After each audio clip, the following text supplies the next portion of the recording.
Kita ke informasi lain, Saudara. Beredar informasi Sekjen PDI Perjuangan ditetapkan sebagai tersangka oleh penyidik KPK dalam kasus dugaan suap yang dilakukan mantan caleg PDI Perjuangan, Harun Masiku.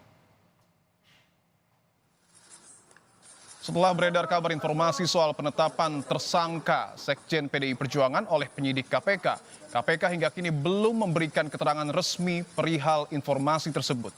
Sebelumnya penyidik KPK sudah memeriksa Sekjen PDI Perjuangan Hasto Kristianto pada 10 Juni 2024 lalu sebagai saksi.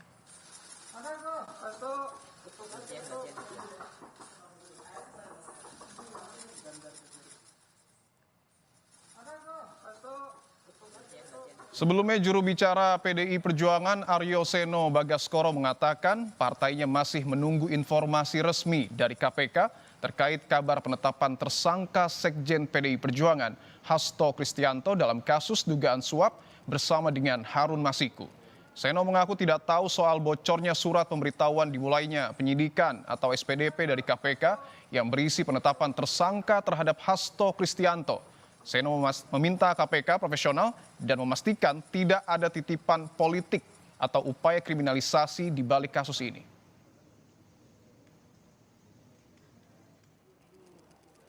Tapi sejauh ini kita semua menunggu bagaimana akhirnya perjalanan dari case ini bisa dilakukan dengan baik. Tentunya harapannya semuanya dijalankan secara profesional, bukan karena isu politisasi hukum, bukan karena titipan-titipan, bukan karena kriminalisasi, tetapi kita tentu mengharapkan profesionalitas untuk menjaga marwah penegakan hukum kita.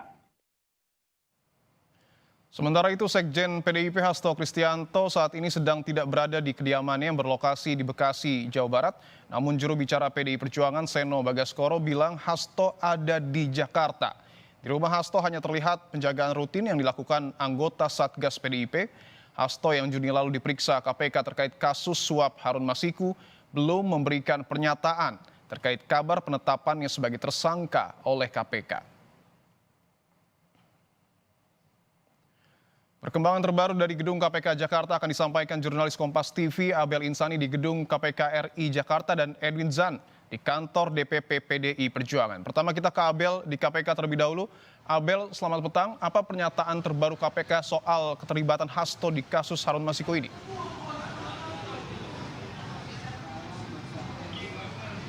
Ya, selamat sore Dipo dan juga saudara. Memang untuk saat ini dari KPK belum ada statement resmi perihal Hasto Kristianto ini sebagai tersangka atas kasus dugaan suap yang dilakukan oleh Harun Masiku. Tetapi memang ada dugaan kebocoran SPDP begitu ya, di mana SPDP ini merupakan surat pemberitahuan dimulainya penyidikan, di mana SPDP ini ditujukan ke Sekjen PDIP Hasto Kristianto, dan memang hingga saat ini belum ada terkait dengan statement dari KPK, apakah memang Hasto Kristianto atau terkait dengan SPDP yang bocor ini, bagaimana ini belum ada statement resmi dari KPK, karena memang hingga saat ini kami juga menunggu yang nantinya akan ada konvers dari KPK yang dimulai pada pukul 17 atau pukul 5 sore waktu Indonesia Barat. Kalau kita melihat sedikit Dipo dan juga saudara, atau kita mundur sedikit, Hasto Kristianto atau Sekjen PDIP ini memang sudah pernah diperiksa oleh KPK terkait dengan dugaan suap yang dilakukan oleh Harun Masiku. Ini memang sudah sebanyak 2 kali. Nah, untuk surat pemberitahuan dimulainya penyidikan yang bocor ini memang menyatakan bahwa Hasto Kristianto ini nantinya menjadi tersangka begitu. Tapi memang sekali lagi bahwa belum ada statement resmi dari KPK terkait dengan penetapan Hasto Kristianto ini sebagai tersangka atas kasus suap tersebut. Tapi nanti kita akan lihat dan dengar Dipo dan juga saudara terkait dengan press conference yang akan dilakukan oleh KPK sekitar pukul 17 atau pukul 5 sore nanti. Kami masih menunggu. Kembali ke Anda, Dipo. Abel, sejauh ini bagaimana terkait dengan perkembangan penyidikan Harun Masiku?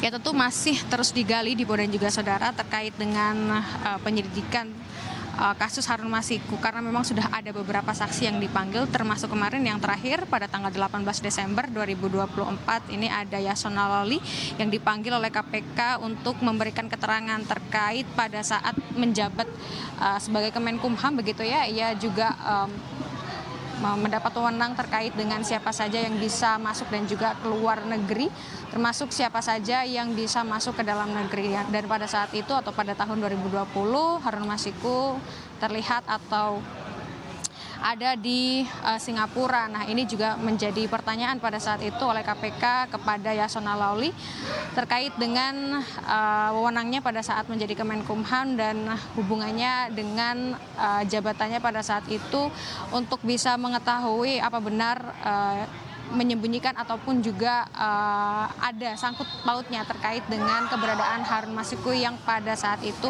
juga atau pada saat itu hingga saat ini masih menjadi buronan KPK. Jadi memang untuk kasus Harun Masiku ini terus digali oleh KPK, apalagi sejak ada sayembara yang dilakukan dari Marwar Sirait terkait dengan siapa yang bisa menangkap Harun Masiku akan diberikan uang sebesar 8 miliar rupiah. Nah, ini KPK mulai lagi melakukan penyidikan dan juga menggali kasus menyangkut Harun Masiku, termasuk sampai saat ini yang kita semua tahu bahwa ada kebocoran SPDP atau terkait dengan surat pemberitahuan dimulainya penyidikan yang tertuju ke Hasto Kristianto atau ke Sekjen PDIP. Kembali ke Anda.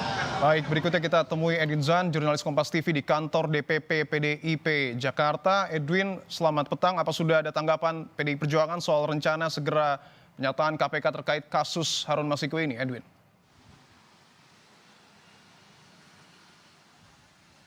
Selamat petang Dipo dan juga saudara. Jika pertanyaannya adalah apakah sudah ada konfirmasi dari pihak PDIP berdiri di depan kantor dari Dewan Perwakilan Pusat PDI Perjuangan sendiri masih belum diberikan konfirmasi secara resmi langsung dari PDIP. Namun upaya kami terus menggali informasi yang memang ada dan diberikan sebelumnya lewat SPDP yang dinyatakan bocor seperti itu.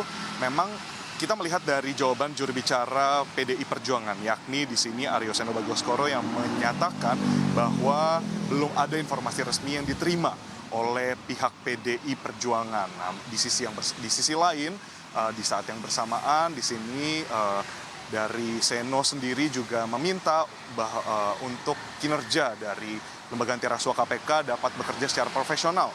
Sebagaimana dinyatakan juga di sini Seno sangat mendukung KPK untuk bertindak secara profesional dan untuk menjaga marwahnya penegakan hukum, terutama penegakan hukum terkait dengan korupsi dan juga suap. Nah, tadi ada informasi terkait dengan dari Seno yang menyatakan belum adanya konfirmasi resmi. Begitu pula dengan pantauan yang ada di depan kantor DPP PDI Perjuangan. Terlihat tadi terdapat beberapa kendaraan yang hilir mudik bergantian keluar dan masuk dari kantor DPP PDIP, namun belum ada keterangan resmi juga. Tadi sempat kami bertanya kepada Satgas PDIP yang memang bertugas di depan bahwa memang belum ada konfirmasi dan arahan dari para kader PDIP seperti itu, dari para teman-teman rekan-rekan yang ada di dalam untuk membuka gerbang dan membiarkan awak pers untuk masuk. Dan untuk yang ketiga, kembali lagi seperti sebagaimana yang dikatakan oleh Seno, bahwa memang harapannya di sini KPK dapat segera memberikan konfirmasi terkait dengan SPDP yang bocor, dan juga di sini di saat yang bersamaan kita masih tunggu informasinya. Tadi kami dari yang berada di depan kantor DPP PDI Perjuangan juga sempat menghubungi beberapa sosok yang ada di dan juru bicara dari partai, namun belum ada konfirmasi. Baik, terima kasih Edwin Zan melaporkan langsung dari depan gedung DPP PDI Perjuangan Jakarta, dan sebelumnya juga ada Abel Insani melaporkan langsung dari gedung KPK RI Jakarta.